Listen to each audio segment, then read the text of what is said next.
Oh God, it's so hot.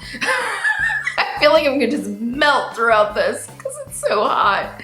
It is officially summer here in Southern California and it is hot. And yet here I am wearing my scarf.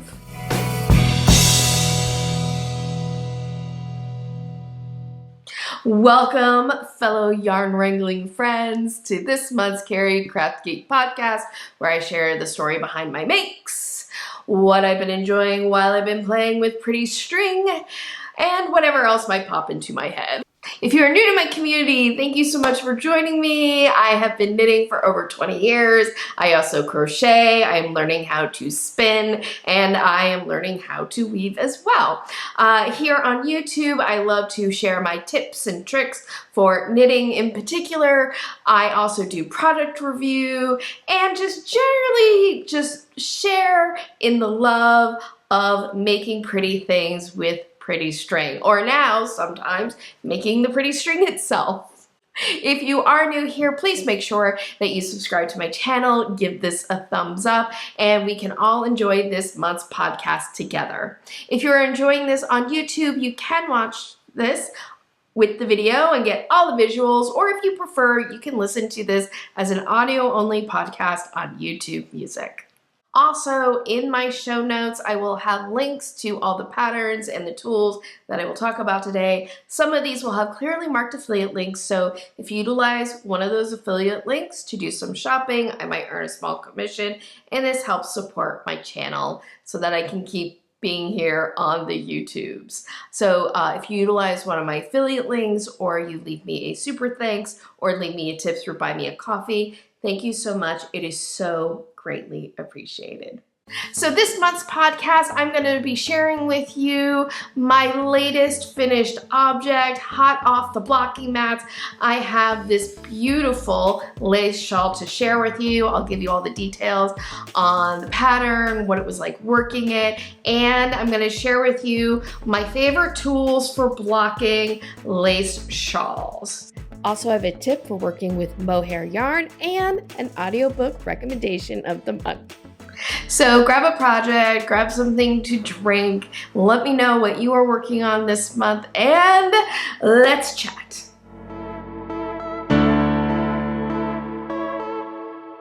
The past year and a half, I've really been on a bit of a lace shawl kick, and I really love knitting shawls in particular because they're a nice sized project that a lot of times have fun, interesting stitch details, so it's an interesting knit, but gauge isn't always the most important thing. So if my gauge is a little off, it's okay.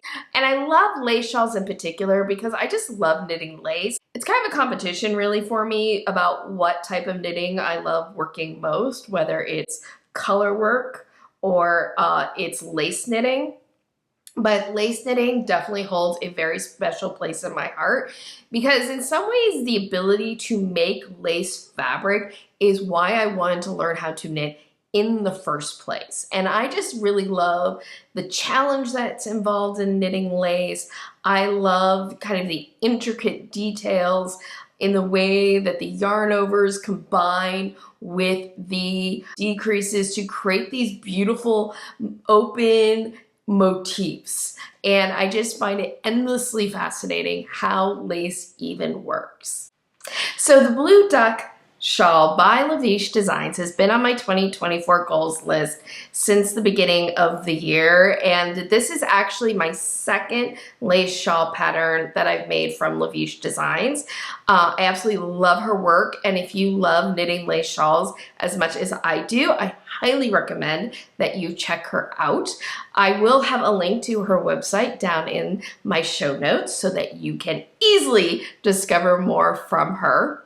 But when I saw this Blue Duck shawl pattern, I knew I had to make it. I fell in love. The shawl has an all over what I would describe as a lace leaf motif, and the leaf motif reminded me of fan palm fronds. And I just love palm trees, like palm trees is probably my favorite kind of tree. They just make me so happy because palm trees remind me of warm summer days, Southern California, and I absolutely love living in Southern California, and so I just absolutely loved this motif. In addition though, I was really excited by this pattern because it was designed with mohair yarn, and I happen to have quite a bit of stash of mohair nylon blend yarn that I inherited from my mother-in-law who passed away a couple of years ago. My mother-in-law Susan and I were very close. I just truly loved her company. I think I was really lucky that I had a mother-in-law who I really considered a friend, and one of the things that we really bonded over was making things. We were both crafters. Susan, oh my gosh, she had like tried every craft, I swear, and she had so much in her stash. I mean, she was the epitome of Sable, stash accumulation beyond life expectancy. And one of her crafts was knitting. We also shared a love of making seed bead jewelry. In fact, Susan introduced me to that. So when she passed away suddenly, I inherited some of her seed beads and quite a bit of her yarn. Obviously, I would much rather have Susan here with us still, but I love whenever I get a chance to kind of grab some yarn from that stash because I feel like I'm making something and she's just right there next to me. So yeah, I was really excited to cast on this shawl and, you know, at least in my own heart and mind, spend some time with my mother-in-law again. So from Susan's stash, I grabbed this yarn from Jaeger. It's a mohair art, 50% nylon, 50% mohair. It's a purpley blue color, and I thought it would pair beautifully with the blue duck shawl pattern. This shawl is a triangle shawl that's worked from the top down. So it begins up here at the collar around the neck, and it starts with a garter tab. And if you don't know, if you work a triangle shawl from the top down and you just cast it on stitches, you end up with a gap here at the neck. And so the garter tab fills in this gap so it lays nice and flat against the body. It's not a difficult technique at all, but the way that it's often taught, it involves some picking up stitches that people don't love. I, however, make my garter tabs in such a manner that I don't have to pick up any stitches. If you like to know how I do that, let me know down in the comments below, and I will make that video for you talking all about garter tabs.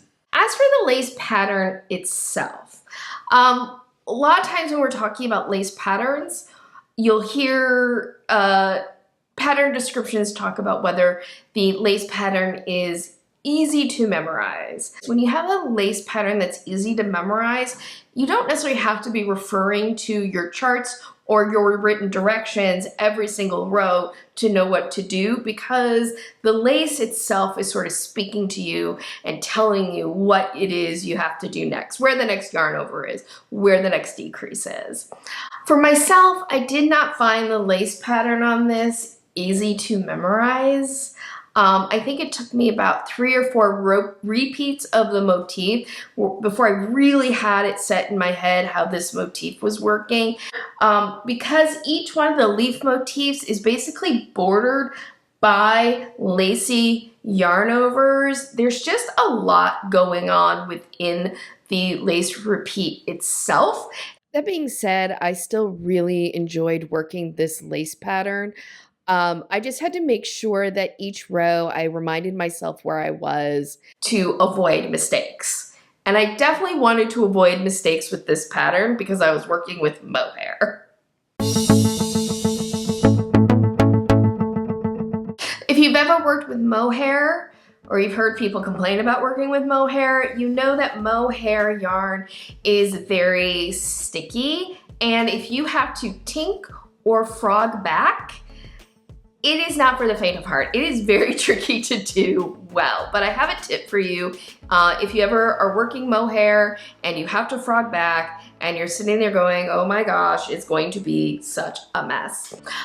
This tip is actually one that I learned on Instagram from Romy Hill. So I will link to her video on that for you.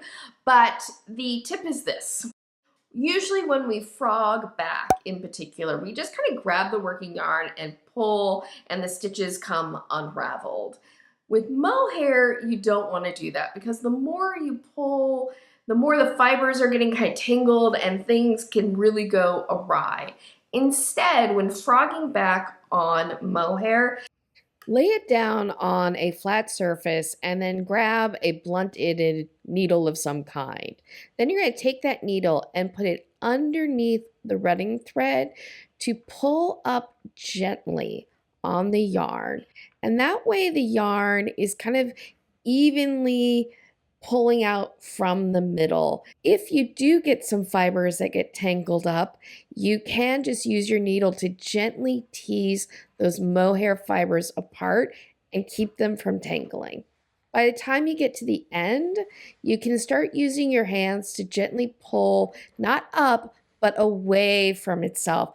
And that way you can get all of the yarn separated without everything getting stuck and tangled together and creating a giant mess. Thankfully, I did not have to frog back many times on this pattern, but the few times that I did find a mistake and had to go back a row or two, this tip from Romy Hill really saved me a lot of struggle and heartache. With all of the possible dangers of mohair aside, I have to say I think the effort is worth it because this project, this yarn is 50% mohair, 50% nylon, and I think it's just the halo and these very open yarn overs and stitches around the motif creates this shawl that has this like cloud-like look to it. Ethereal is the word I would use for it. And it's, you know, this is why we love working with mohair and we put up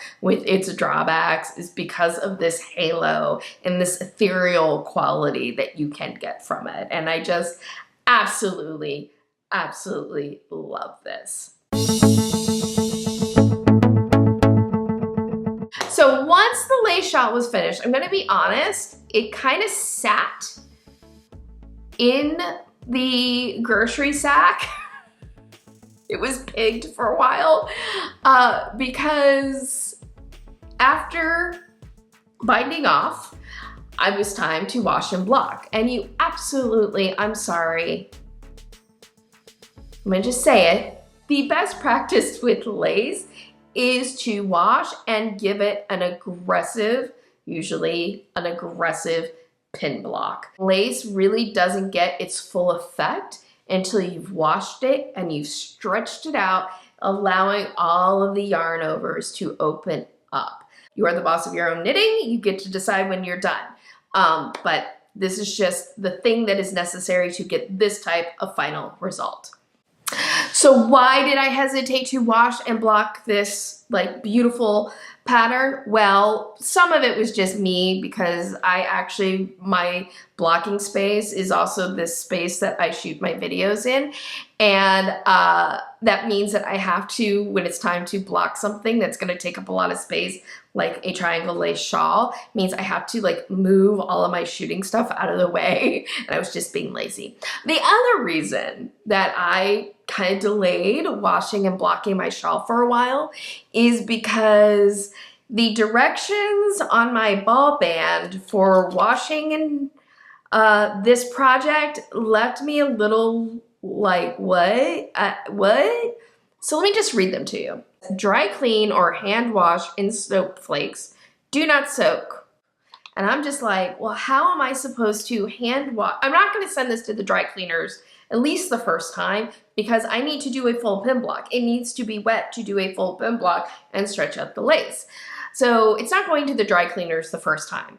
It probably isn't going to go to a dry cleaners the next time either. Or ever.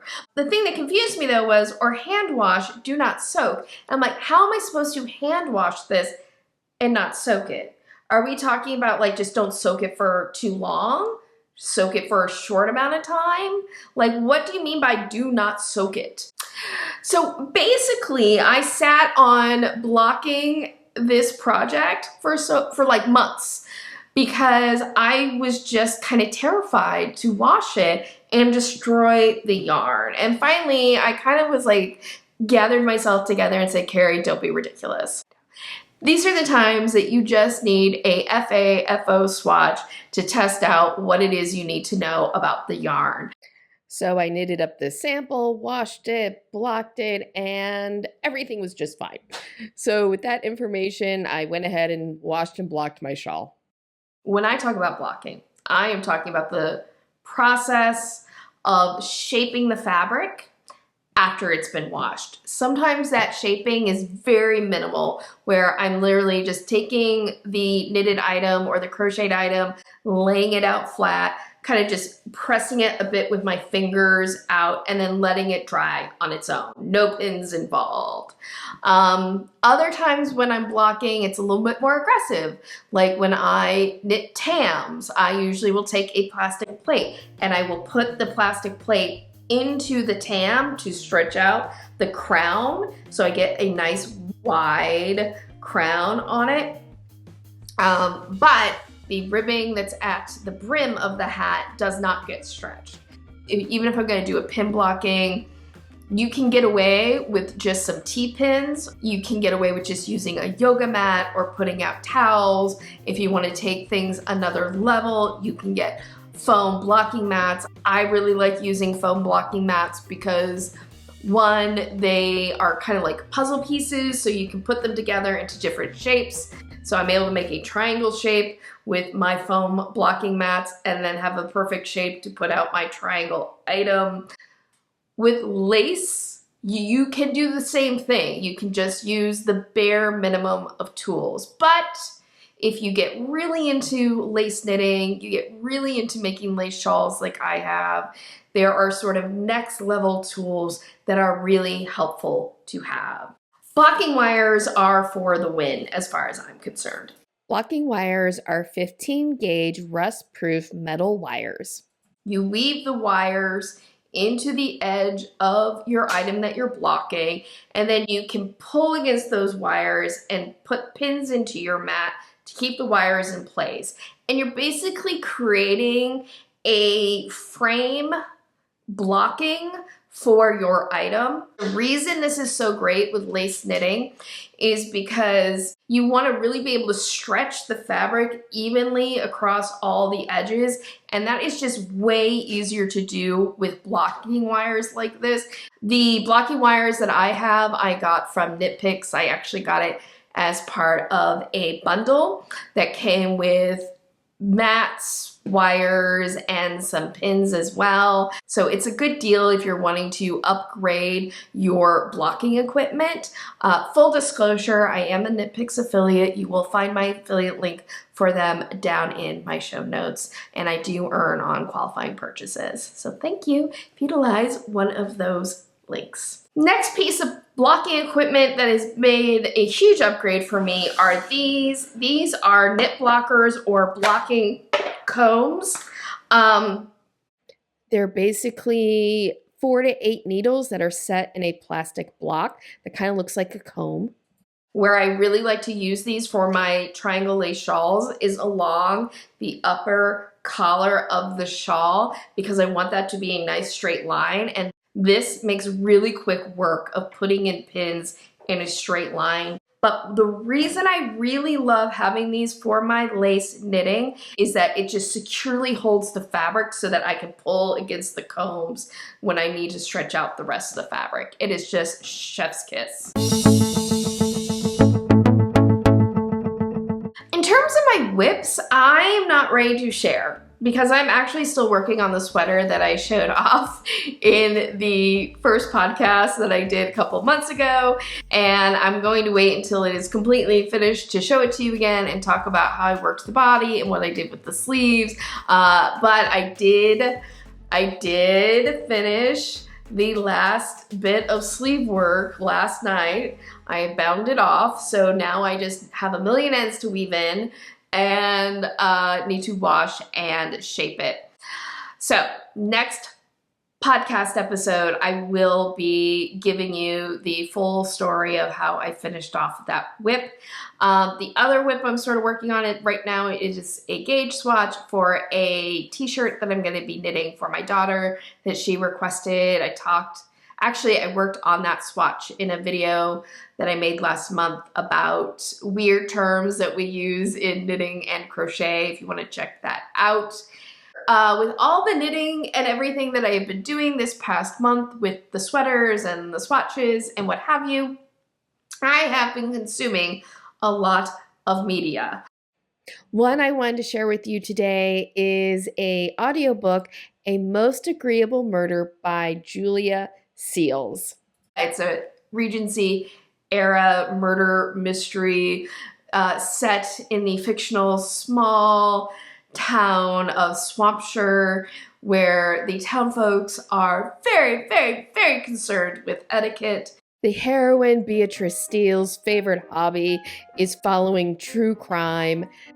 A disgraced private detective arrives in town with a gentleman who is there to attend the local ball, and murder takes place. The murder mystery is not hard to figure out. Really, it's kind of is a comedic send-up of Regency era, but it is done, I think, in a very loving way, and I thoroughly enjoyed listening to the story as I was knitting away on my various projects.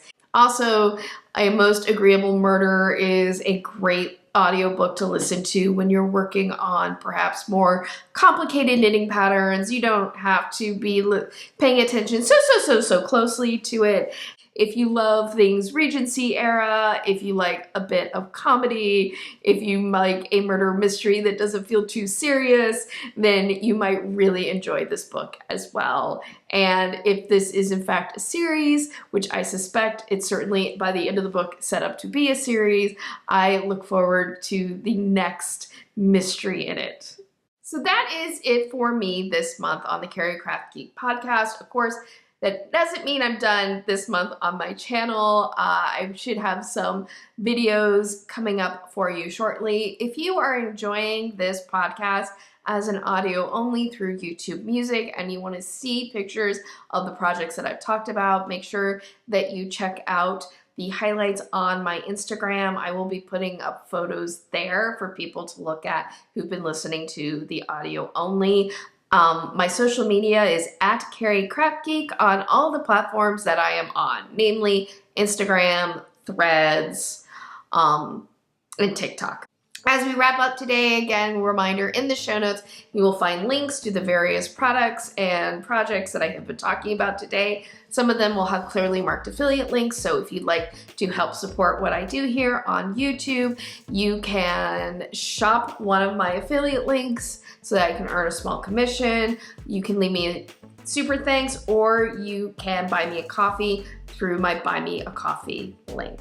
Of course, however, the easiest, freest way to help support my channel is to give this a thumbs up, share it with your other yarn-loving friends, and make sure you are subscribed to my channel. Subscribing to my channel means you will get updated whenever I upload a new video, have a podcast, or whatever else I might be doing here on YouTube.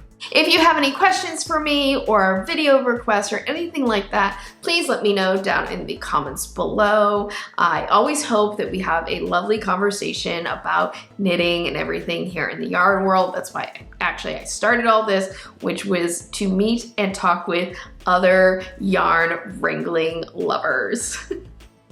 That is it for me. I hope that you have a wonderful day, evening, weekend, weeknight, whenever you may be watching this. You have a fabulous month ahead. And as always, happy health and happy making. Bye.